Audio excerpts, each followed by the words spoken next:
The Church and its order according to Scripture. 2. The unity of the Church. By Samuel Ridout.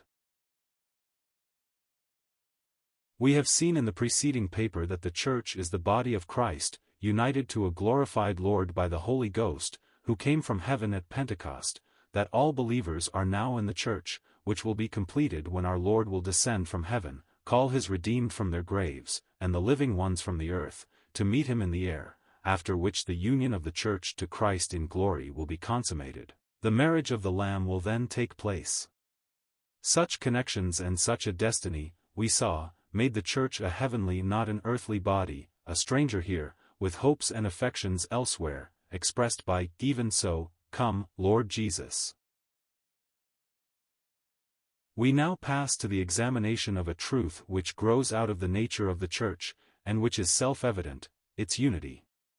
Scripture has for us again a brief but most definite statement of this fact: there is one body, and one Spirit, even as ye are called in one hope of your calling, Ephesians 4 verse 4. Unity is here connected with three words, each of which gives us a distinct view of the same truth, yet all harmoniously blended together. We have unity of the body, of the Spirit, and of the hope of the Church. There is one body, the Church, which is his body. Who could ever, with such scriptures before him, for a moment question that the Church is one, and only one? He is our peace, who hath made both, Jew and Gentile, one, and hath broken down the middle wall of partition, having abolished in his flesh the enmity, even the law of commandments contained in ordinances, for to make in himself of twain one new man, so making peace, and that he might reconcile both unto God in one body by the cross, having slain the enmity thereby. Ephesians 2 verses 14 to 16. Between Jew and Gentile there was a dividing wall, which separated them not merely into distinct but hostile bodies. The Jew occupied the place of nearness as to privilege, but this only emphasized the distance of the Gentile, and brought out the enmity between them. The cross obliterated all this. The law of commandments was taken away, the Jew was condemned by it, and the Gentile who sinned would perish without it. Romans 2 verse 12, etc. Christ in grace bore the penalty of a broken law, and so established the righteousness of its claims. Romans 3 verses 29 to 31. Thus the law which kept the Gentile at a distance, while it condemned the Jew, was removed by the cross, blotting out the handwriting of ordinances that was against us, which was contrary to us, and took it out of the way, nailing it to his cross. Colossians 2 verse 14. The effect of this was twofold: Jew and Gentile were both reconciled to God, but in one body, that is, they were reconciled to one another also, and all previous distinctions were taken away. So, in Christ, there is a new man, and neither Greek nor Jew, circumcision nor uncircumcision, barbarian, Scythian, bond nor free, but Christ is all, and in all. Colossians 3 verse 11. The cross makes possible the manifestation of that mystery, that the Gentiles should be fellow heirs, and of the same body, and partakers of his promise in Christ by the gospel. Ephesians 3 verse 6. A mystery is something which has been kept secret. It is not something mysterious or vague, or mystical, it is simply a secret. How blessed a fact it is that what God hid from other ages and generations he has now made known through his servant Paul by the Holy Spirit. It is good also to remember that the truth ministered by the Spirit not only enlightens, but qualifies for enjoyment of the new relationship. This could not have been the case when men were under law. To all this, it may be replied, who denies it? Theoretically, perhaps none. But all these scriptures are applied to the invisible Church, as it is called, and so lose their practical power over the hearts and consciences of God's people. We have nowhere in Scripture the expression or thought of the invisible Church. Our Lord's prayer for his people was that they might be one in life and nature in the family of God, not theoretically or invisibly, but that the world may believe that thou hast sent me. John 17 verses 20 to 21. The Church was to manifest that divine unity which would be a witness to the world, divided into innumerable bodies, as self-interest would dictate, that here was a power of which it was ignorant, a power which spake of the reality of Christ's divine mission. We cannot close our eyes to the importance of this testimony, and it sweeps away at once all thought of the invisible church. Passing from the cross, which has set aside man, whether Jew or Gentile, and so made unity possible, we come naturally to the resurrection, which gives us the positive side of this truth. In himself, the one new man is made. Christ became head of a new race only in resurrection. This is plainly shown as to individual fruitfulness, Romans 7 verse 4. It is equally true as to his headship over the church, Ephesians 1 verses 19 to 23. As risen and ascended he has been made head over all things to the church which is his body. But Christ is one, he is undivided, hence his church is also one and undivided. Who that thinks of that glorious one at God's right hand could for a moment conceive of his church as being anything but one? He has given his name and character to it. It is one in his eyes. It all belongs to him. We come now to the next phrase, there is one Spirit, the Holy Ghost sent from heaven at Pentecost, and he has formed but one body. This is entered upon at large in 1 Corinthians 12 verses 12 to 13. For as the body is one, and hath many members, and all the members of that one body, being many, are one body, so also is Christ.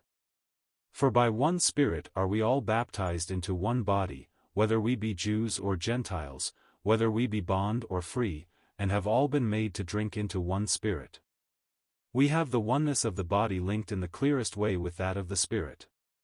The very diversity of the members, the various individuals who compose the body, is but a confirmation of the truth that the body is one. Most striking, too, is the expression, so also is Christ.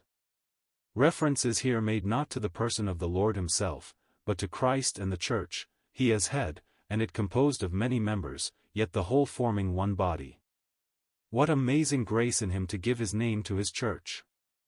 And what room, we may add, is there for any other name or body alongside of his? Whether Jews or Gentiles reminds us of how completely those distinctions have been removed, in order that the Holy Spirit might link us with Christ alone. As risen with him we have done with all other ties which would in any way be the rivals of his claims. We have not only life in him, but a living divine person who dwells in us and unites us with him. The Holy Spirit not merely unites us to Christ, but by that very act puts us into his body, unites us to one another.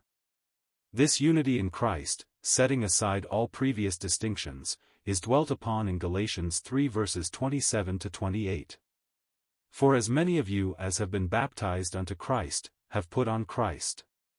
There is neither Jew nor Greek, there is neither bond nor free, there is neither male nor female, for ye are all one in Christ Jesus, Galatians 3 verses 27 to 28.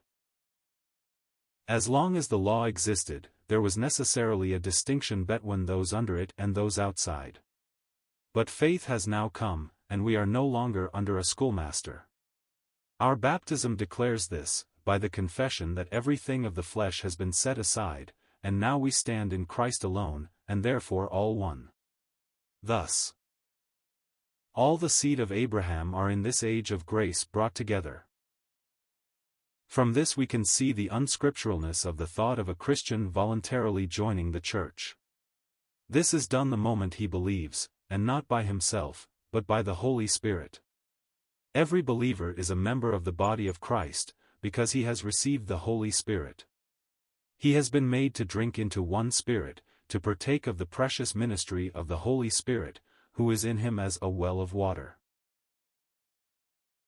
Equally clear is the teaching as to the Holy Spirit dwelling in the house of God, and are built upon the foundation of the apostles and prophets, Jesus Christ himself being the chief cornerstone, in whom all the building fitly framed together groweth unto a holy temple in the Lord, in whom ye also are builded together for an habitation of God through the Spirit, Ephesians 2 verses 20 to 22. Know ye not that ye are the temple of God, and that the Spirit of God dwelleth in you? 1 Corinthians 3 verse 16. The thought of unity is essential to the meaning of these passages. The foundation is one, Jesus Christ, and there is but one who dwells in the temple, the Holy Spirit. Every believer forms a part of this holy temple, a living stone, as the Apostle Peter says, 1 Peter 2 verse 5. We are not only builded upon the foundation by faith in Christ, but are builded together, formed into a habitation of God. Each believer's body is a temple of the Holy Ghost, 1 Corinthians 6 verse 19. But the passages we are considering go further, and show that all believers form a unity, indwelt by one Spirit. Before leaving this part of the subject, we need but to ask, is the Spirit of God doing contradictory work? Is he serving diverse interests? Or is his one work to glorify Christ and to secure that oneness of the church which he died to effect? We are called in one hope of our calling. The oneness of the church is here again taught. When Christ left his own upon earth, he gave them the promise that he would come for them. Into the blessed fullness of this we will not now enter, save to touch upon some of the most striking features of that blessed hope. Christ has gone on high, having through his death rent the veil which separated us from God. The work of redemption is completed, and we even now have boldness to enter into the holiest by the blood of Jesus. This is for faith. But our Lord does not mean to leave his church upon the earth and he to remain in heaven. True, he ever liveth to make intercession for us, he restores us if we wander, and his almighty power and everlasting love are ever engaged in our behalf.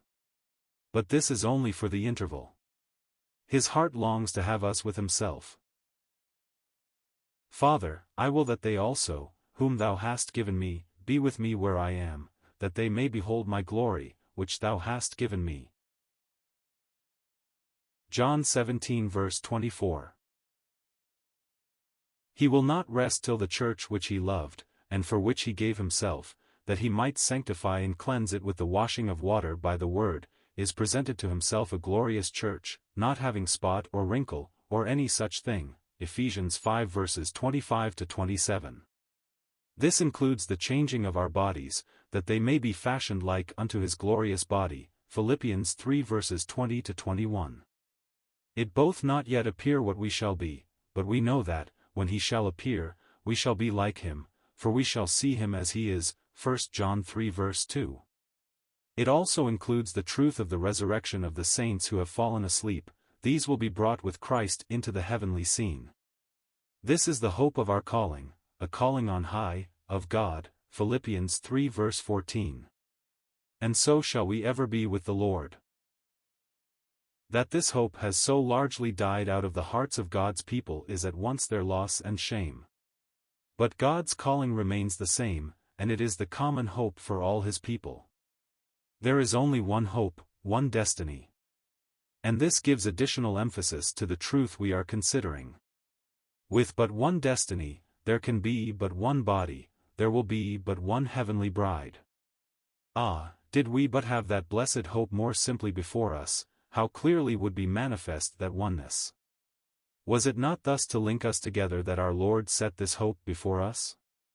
The glory which thou gavest me I have given them, that they may be one, even as we are one. John 17 verse 22. We have thus looked at the scripture teaching upon church unity from various points of view. Let it be remembered that we are speaking of no mere unity of sentiment or affection, but distinctly of organic unity. The church is one by its very constitution, its nature, its head, its life, its destiny. And this unity, as we have seen, was meant to be visible. Of our personal responsibility with regard to this, it is our purpose to speak in another paper. For the present, we would submit to every thoughtful conscience that there must be immense responsibilities as well as wondrous privileges in connection with this truth. We could not, if we would, shirk these responsibilities. Let it be ours to calmly face them, asking, with subject heart, Lord, what wilt thou have me to do?